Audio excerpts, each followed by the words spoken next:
Jojo review, everyone. We are continuing the fight between the gang and Seko and Chocolata. Interestingly enough, we actually get a little bit of a glimpse of what kind of relationship Chocolata and Seko have. It's a weird one. So basically, Seko is a dog. That's it! Seko is just a dog who does whatever Chocolata says and gets treats in return. Like, the treats that he gives Seko, they look like sugar cubes. You know, like you would give a horse. And you kind of see a little, I guess, foreshadowing in the beginning of this episode where he's able to kind of trick shot with the sugar cubes and do a ricochet. So he kind of has an instinct similar to Mista's of how to ricochet and bounce off of things. And it kind of goes to show further into the episode when Mista is direct shooting Seko, but Seko is able to deflect the bullets. And Mista is able to deflect the bullets, and they're basically just passing them back and forth with each other until it hits something other than them. So Seko's ability, it looks like he can, swim through solid objects. We've kind of seen that before. It looks like it's more focused on stone, but that could just be because of the area that they're in. He could probably swim through other stuff, but for now it looks like he just swims through stone. And it looks like he can change the hardness of the stone so that it can melt.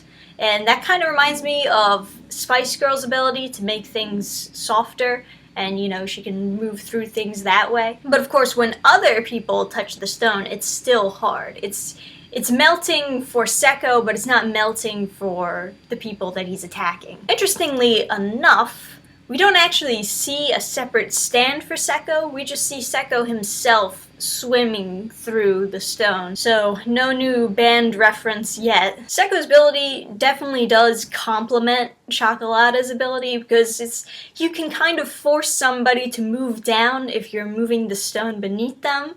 And, he's also moving through the stone and being able to film them from all kinds of different angles, which is kind of funny. This episode feels like it mainly focuses on Bruno and finally explaining the zombie thing. Or, well, explaining it to some degree, not full on, bluntly saying what's happening. And how we transition into this. Bruno jumps off the balcony, and of course, that's moving down. So you would think that he would be affected by Green Day's mold. Seko goes over to see where Bruno's going and gets pummeled by sticky fingers. But Seko notices that there is no mold growing on Bruno. It's kind of funny, after he gets pummeled, he's filming himself so Chocolata can see how scared he is. So after Seko realizes there's no mold growing on Bruno even though he's moving down,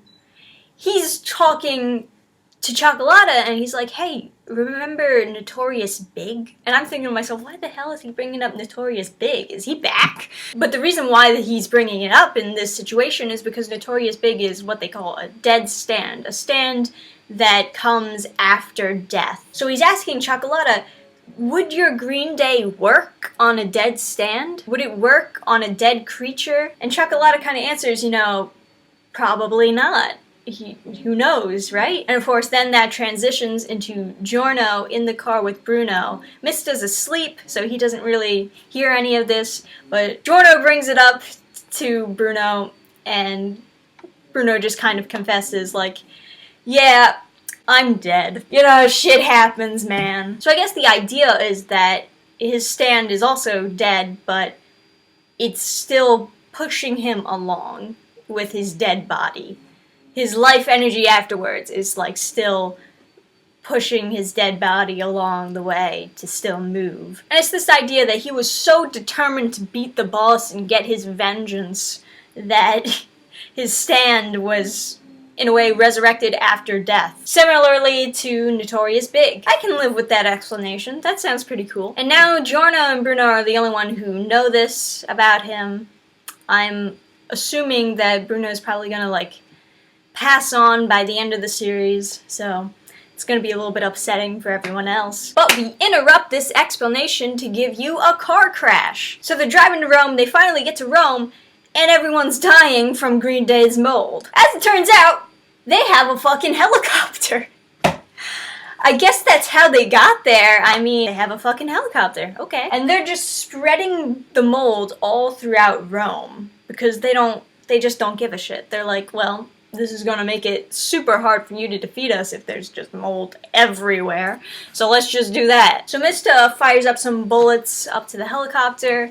And of course, you know, Sekko just deflects them and then dives down into the stone. So what they do then is actually Mista and Giorno work together to fire bullets into the building, and from the bullets, Giorno creates the life of like these vines that latch onto the helicopter so that it's stuck to the building and it can't escape. Pretty smart idea. I'll give them that. So Giorno and Mista, they're going up to the helicopter, they're going to fight Cioccolata, and I guess Bruno is gonna fight Sekko down here on the ground. I mean, they have to elevate to the helicopter. Bruno doesn't really have to worry about that because no mold is gonna grow on him because he's not alive, he's a zombie. And unfortunately, that's just where the fight ends. So it's days like these where I really wish that JoJo episodes were longer. So I don't know if we're gonna have like 2 separate episodes, one episode focusing on Bruno versus Sekko, and then another episode focusing on Giorno and Mista versus Cioccolata. I'm more interested in the Cioccolata fight. Considering that Sekko's ability reminds me of Spice Girl's ability, I'm a little bit upset that Trish is not part of this fight. She's just kind of in the turtle taking care of Mista, which is, I guess, her role in the show. But still, she can fight, you know? Eventually, we're gonna have to see another Trish fight. I don't know, it just seems like a shame to only have her fight once and then it's like, never again. Maybe Trish will be more like a Narancia character. Maybe she'll be more like support. I mean, that's basically what Narancia is. He's like aerial support. I guess Abba didn't do much, but Abba was still cool, even though his stand was basically just an investigator stand, figuring out what happened after it happened type thing. Abba was still a cool character, though. They managed to still make him a cool character, even though he didn't really fight that much. Anyway, that's going to end the review for this week. Or I guess last week, because I always do these reviews a little bit late. I'm excited for the Cioccolata fight. I don't really care that much about Sekko, but I don't know, maybe it'll be funny. He has a very long tongue, I noticed that. Maybe that'll come into play. Maybe that's his secret weapon, he just whips out his tongue. But anyway, let me know what you think down below in the comments. Remember to like the video because that helps support the channel. And I'll see you guys next time. Bye! Program restart.